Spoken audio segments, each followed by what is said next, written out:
My name is Soli Mushala. I'm from Gauteng Legislature. As the legislature, we are mandated to do public participation and ensure that we facilitate that public participation to all the sectors. So I've chosen Putanang Protective Workshop beneficiaries to participate in various programs that we're having. We are going to have on the 27th of June. We're going to have a tour to the legislature. We're going to take them. Last year we did take them to the tour from Park Station, Johannesburg, with Gautrain, and we went to Pretoria, Hartfeld.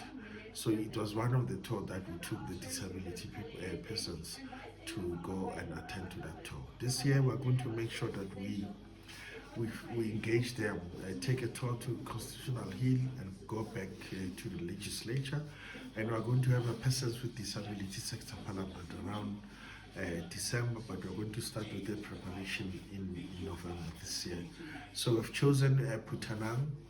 They were there when we launched voter education registration campaign, where we took their BITS departments to come and do exhibition during the launch. And then the Speaker of the Gauteng Legislature, Honorable Murakani Mushupwe, bought some of the items that were displayed by the beneficiaries of Putanang Protective Services. We have a relationship, is one of our stakeholders, and then we make sure that we facilitate a platform for them to ensure that we support the plight of disabilities around Ekurhuleni or around Gauteng. Thank you very much.